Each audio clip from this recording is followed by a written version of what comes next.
We could read your mind. Are we reading your mind? Well, that's a very good question. When we identify people, we often get asked the question, how do you know? Is it because we can read your mind? Or is it because we have experience and we've actually heard from 1,000 people just like you? Turns out we're actually reading your body, Yes. not your mind. And as it turns out, for some natural numbers, reading the body can give you insight into what people are thinking. You know, gestures, the way people stand, tone, there's all sorts of ways that people can communicate. But what we do is not mind reading. No, we tune into your physical being, but also your energetic signature. So there's an element of reading what's going on with your whole entity. So it's more than just the physical aspect, it's also the energetic aspect. And then we talk to you. So we do confirm with your mind how people of your natural number experience life as well. But we're not fortune tellers. You know, there's many, many things in the world where you go and someone will tell you, they're going to tell you your future. And you know, honestly, I believe that's possible. But most people, I think, are using other techniques to figure out what it is you need to hear. For us... So what do we do? So what do we do? For us, what we do is we actually use our experience and our observation skills. And we've worked with 7,500 people. You've heard us say that before, and we'll keep saying it, update the numbers as they grow. And we look at your body. We see how you move. We see how your body's shaped. And then the world's expert on identification, my lovely wife here, is going to be able to... We do it well together, but you are the observational part. You're the one that most of the time says, you know, this is what I think, and you're the one that drives the identification process.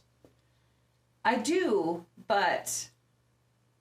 You know, there's sometimes where, so the way you learn to identify a person's natural number is by practicing. Practicing. But you're practicing two sets of things.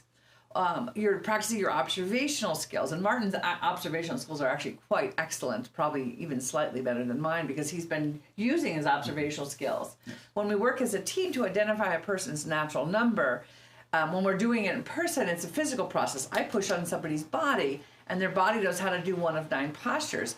But when Martin and I do that together, he watches and he looks for micro movement. He looks for consistency of the shape of the body. He looks for the kinds of responses that we would expect out of the body while we're doing that. And we do the same thing when we do this online. Yes. So the important thing here is that we do it as a team. It's very, very difficult to identify someone on your own. Not impossible at all. No. But it's way easier if there's 2 of you. It's actually very hard with 3 of you, but the 2 of you seems to be the perfect number. And one of the things we had to learn as part of this process is how to be able to work together and to some extent actually read each other's minds, but that's basically looking at the habit. When Susan is standing in front of someone, I know the steps she's going through, and when she asks the person a particular thing, I know where her head is. And sometimes I can sort of look for that and try and support her in that place, and sometimes I can say, well, that's actually not, I'm not getting the responses from the side that I would expect to see for that number. So we look for the physical responses. And the movement. The movement and the body structure. And then also the other piece that we do is when I'm working with you, whether it's electronically through the camera or in person, and Martin also does this, is we activate the part of the body that we're currently working with. So if I suspect you might have natural number 1, I would naturally raise, stretch, bring my chin forward, activate the muscles underneath my throat, and soften my eyes and make eye contact with the person I'm working with. And Martin would mirror that activation in the body. So we have learned how to activate all 9 centers in the body, which enables us to feel whether that's active in you and support that activation and strengthen that activation in your body. So it's very physical, but there's this energetic component to it, and the matching and merging and being with other. And watching movement. I mean, one of the fun things that we enjoy doing is working with very young children, because you can watch from their movement how they, just after they were born, literally there were some children that we've identified hours, well, I exaggerate, days after they were born, because the way that they move just as they come out is actually part of their wholeness. When a child is born, it's whole. Its body is working as well as as it can. Its processing and how it relates to the world isn't quite there yet, but its body is just doing its body thing. And Also, your kids learn to move Yep. using their natural number center. It's one of the reasons it's important to allow them to learn how to move. So with their bodies and their way of being, because they're going to do some strange things that don't seem right to you. But if you think about how your child learned to move, you'll remember some unusual and funny things that they did. And if you think back after you find out their natural number, you'll actually know, you'll be able to say, oh, yeah, that was them learning to move from the region, the activated region of their body. So 9 centers in their body, of course, and one of them is born active, and that one drives how your senses inform you. How your body develops and grows, what you care about. So the way that you process data with your natural number is the same as everybody else with that natural number. Therefore, how you express that is very, very similar. So we don't read your mind, but we can tell you what 1,000 people like you have told us what it's like to be you, how you react to certain circumstances, because the way that you react to things is pretty consistent by your nature. Now, there's nurture always layered on top of this, which makes life a little bit more interesting, which is why it's not always an instantaneous, because we can't instantaneously identify it. Sometimes it takes a few minutes. Sometimes have to tease that nature out from under the nurture. But the other thing that we're looking for after we've identified you is, are you happy? And it's that bodily happiness, it's that bodily knowing. We keep saying, if you think, well, maybe it's right, we're not. Because it's very much about, oh yes, I feel seen, I feel honored, and I don't have to think that this is me. Right, you have to, it's a way that you respond to the things that we say. If you look like you're thinking about it, or you're considering it, or you're trying to figure out how it does fit into what you say, we are not there yet. You know, like we identified a 4 a couple days ago, and he was just immediately glommed onto the language we were using and described his life using the language we were using with effortlessly. And he was so happy to be acknowledged as the powerful 4 that he is. And his struggles were the struggles of many 4s, not embracing necessarily their shamanness, for example.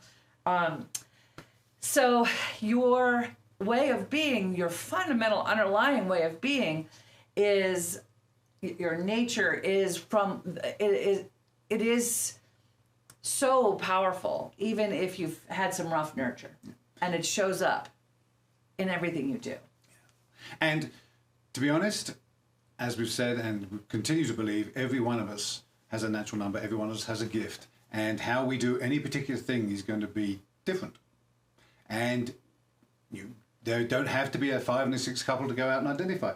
Nope. But as it turns out, we have unique gifts. The reason that we're able to get here, and the reason that we can do this with you today, is that the 5 and 6 combination is absolutely perfect.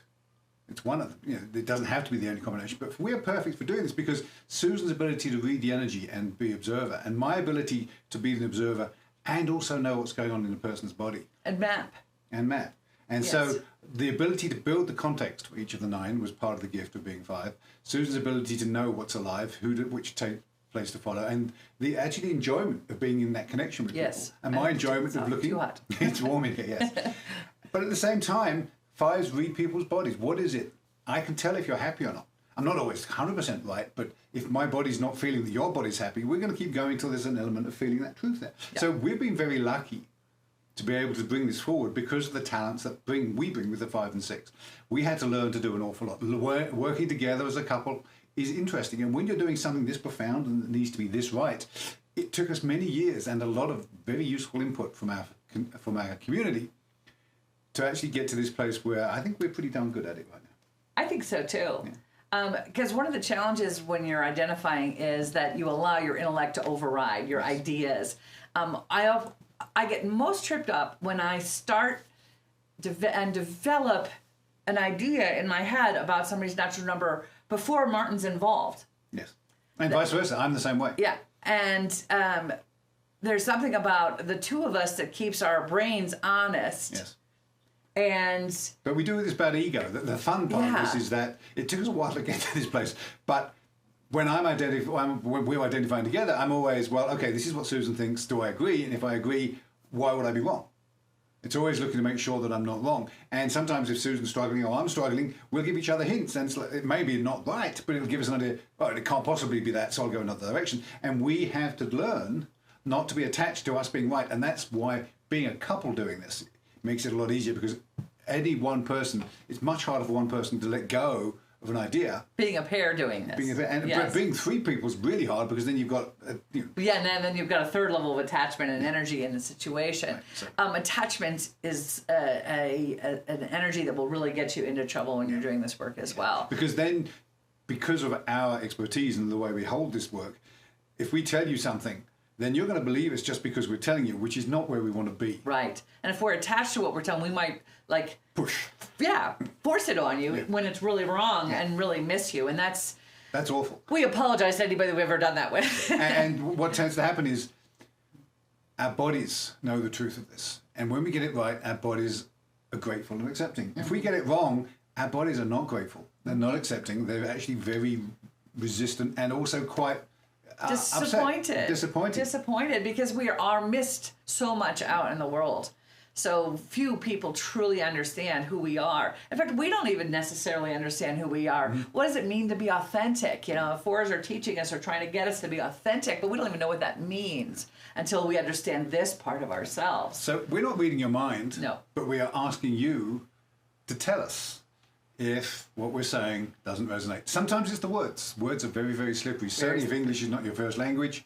But also, culture comes into this. And you may be being, maybe you have someone that you feel is very important watching, and you want to sort of acknowledge that. It's very important to be able to say, well, it sounds about right. And it's okay to say it sounds about right, because to us that's no. I know. It's only if that feels really good. And the smile and the comfort. And and also the ability to just really use the language we just used. Yes. Because when we use that language, it's essentially meant as a trigger for you to begin to acknowledge that part of yourself. Right. And if you take the language and then you start to use it differently, that's also a signal to us that definitely. We aren't there yet. And so there's all sorts of fun things we do. There's little tricks we've learned for each of the numbers. There's a trick we'll use, one or two things to get a trigger response, a positive trigger, not a negative, of what we want. And if we use that trigger and don't get the response, it's pretty likely we're wrong. Yes. It's incredible the consistency of the triggers. Yes, the certain little things that we do. And they're not always right, so you have to be careful. It's even the way a person dresses can tell you some things, but it's not about any one thing. Yeah.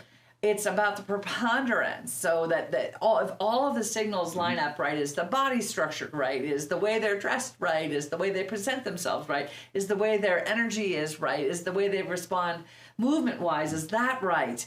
Are they responding to the language? When that's all right, you got it. And they're happy. Yeah, and they're happy, right. And because the number of times we've actually had that set complete and someone's not been happy, it's tiny, but it has happened. We've had a couple of people say, look, I really don't like being that person. It's like, well, okay, what's the nurture behind that? How did you get to that place of not actually resonating with who your body says you are? And that could be it. And sometimes even that is a very small percentage in that situation, but sometimes we're still wrong. Yeah. Yep. And we have no idea why. Sometimes it's harder than others. Sometimes it's easy. Sometimes it's like I take 10. I just look at you and I know. So sometimes we'll go through all night before we know 2 or 3 times. Yeah. Worst case, we do all 9 and we know you've got you because you're one of the 9. Much more so physically. It's a little harder to do all 9 if you're over the ether, if you will. But it's still possible. One of the fun things we've found over the last year or so is that the spirituality of connection flows, whether it's just intentionally, it crosses boundaries. He would say spirituality to me, it would be the energy of connection, and I'll probably, if you are 1, 2, 3, or 4, be or a body base, the feeling of connection. Yes. We're connected when we want to be directly, even across distance is where we're going with this. Yes, we can, and as as identifiers, we feel and as well as observe. Yes. And that is a very big part of how we're identifying and how we can predict your behaviors and how we can tell you about your life even though we've only necessarily known you for 5 minutes. So we don't read your minds, but we just pass on what 1,000 people like you have told us about being you.